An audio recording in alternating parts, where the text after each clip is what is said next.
Communism is social ownership.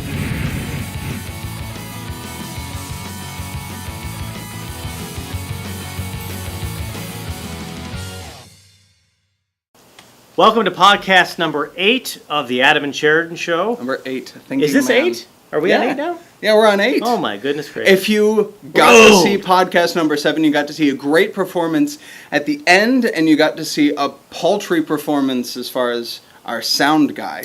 Which is at the beginning. Our apologies to the viewer. Actually, I'm so used to saying listener. Yeah. The sound was unfortunately drowned out by the beautiful sound of the Henways who were playing in the background. If you haven't seen that podcast, you have no idea what we're talking about. Yeah, that's true. You can always watch it. Probably It's probably over here on the side if you want to look over there. Is it that side? Is it this side? Or is it this side? It's one of the sides. Yeah, one of the sides. All right. Scarecrow. All right, so we're going to talk about the Snowden story that has been falling all around us.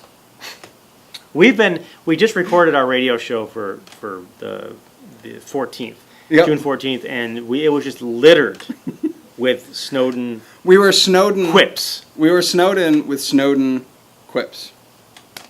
The oldest trick in the book. I so enjoy this. So- I wish I could do this all the time. One of the things that we wanted one of the questions we wanted to ask was, okay, now what? Exactly. We talked about what we felt about the government saying, "Hey, we got your stuff," on the radio show.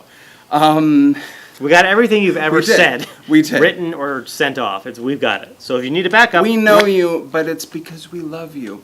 Trust us. So listen to our radio show, but we kind of got into this, and we want to get into it more here. Now what? What do we do? Right. How do we move forward? Do we continue to say, as the left has said for decades, we just need to reform the Democratic Party. Right. We just need to kind of work within it, keep what we've got going on, or do we start to say, let's radically change things? Let's do a new way of organizing, a new way of distributing, a new way of understanding how we interact with our fellow citizens and with the world. Because oftentimes we have this organization that kind of ignores us. It's supposed to work for us. It's supposed to be chosen by us. But it doesn't work that way. And let's bear in mind that the current administration right now is the Obama administration, which is he's a Democratic president.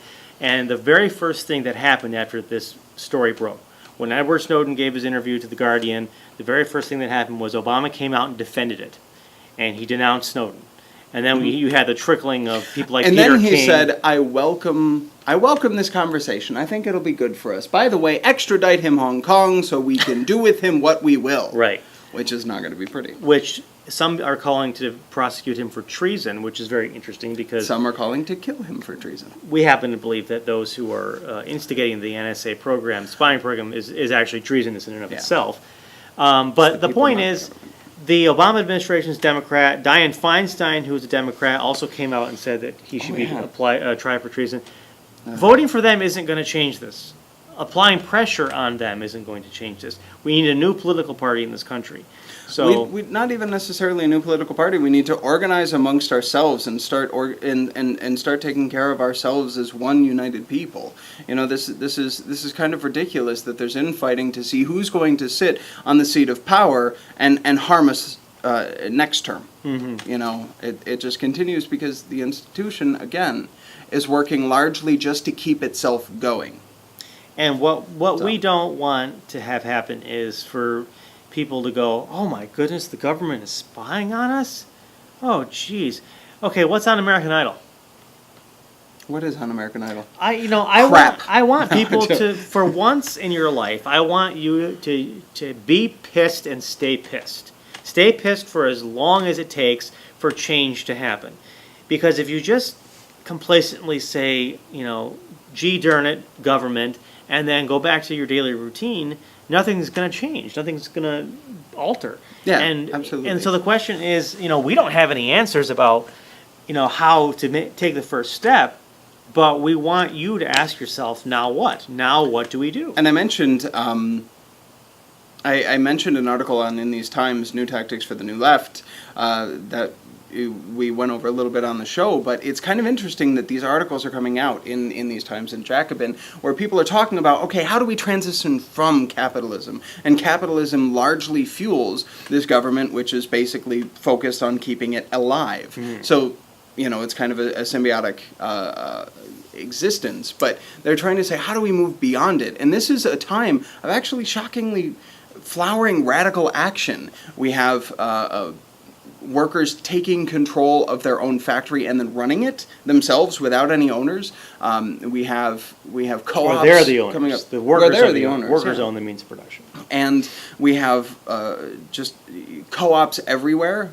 I was eating good vegan food at the Whole Foods co-op in Erie just recently, and this kind of community cooperative spirit is something that can be understood and expanded in a more radical way. Right. It's a good first step, but we do need to extrapolate those ideas and bring them to a national attention, and say, well, if workers can control something in a factory, why can't every factory be that way? Why do we have to have someone who sits at the top and makes all the decisions? Why can't the decisions that are done in a factory or a workplace or anywhere, why can't they be made democratically by all the workers? And we know that economic austerity basically means disciplining the poor, disciplining labor, giving them a smaller voice, giving them fewer options. So this is kind of a disempowering time, which often is a radicalizing time. And one of the things that we ask is, okay, so who is the government spying on? We know it's not just foreign people. It's not foreign residents. It's not just terrorists. We know that it is people here in the United States. And the question is, why? Why are they spying on us? And one of the things that we'd like to posit is because the government, the people in charge right now, they believe that there is a growing restlessness in this country, especially among youth, among people under 30. Edward Snowden himself is 29 years old. I'm 29. You're 29. Bradley Manning is quite young, and Yes. then we have the grand jury resistors, who were imprisoned for not giving up names of other anarchists. And We have this great, interesting radicalization. Yeah, and the concern is, are these young people going to start, forming groups? Are they going to start organizing? Are they going to start protesting? And if they do, how are we going to be 2-3 steps ahead of them to know who are the instigators? And that is where the spying comes in. That's where communications that have to do with bringing down the government, or even just basically coming up with alternative forms of government. Obama and his cronies, the Congress, they're going to want to know all that stuff. Yeah. And that's the reason why these spying mechanisms are in place. And this is why certain communities, like the anarchist community, have had security culture for all the time. You don't write down anything, you don't use names, and no one knows anything they don't have to, because this has been happening. It happened in the 1920s, and it's happening again now. And this is not just like a scare tactic to say this is what's going on. It's just to say organizations want to continue being themselves. And so this is the natural offshoot of it. So stop putting faith in organizations and start putting faith in people. All right, this has been the Adam and Sheridan Show video podcast. Want to apologize for the last podcast. Once again, Ken, forgive me. It was the Henways playing at the beginning, not the Bogarts. If you want to get involved politically and share your thoughts on anything we talk about or anything going on in the news. What are the next steps? How are you seeing people move and deal with their disillusionment? And especially if you join us on Facebook, the Adam and Sheridan Show page, you can post articles or things that you find on the internet that from any source. And if you think it's a progressive idea, just go ahead and post it right on our page. And we will censor it heavily. Yeah, and we'll change it to our own to make us look good. You can also email us at adamandsheridanshow@gmail.com. Comment in the comments below anything you want to say. We are on Facebook. As Adam mentioned, we are on Twitter as well, which we need to start showing love to more. Yeah, we do. And also our old podcasts are available at wrfalp.wordpress.com.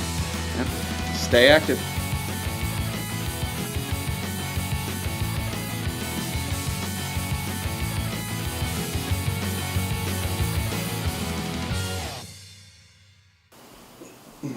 Man. All right, these hiccups will not go away, but they're going to have to. We must wait. I know it seems weird. That Does that actually work? helps. Yeah. If it works, it's all Yeah, that it matters. does. It does.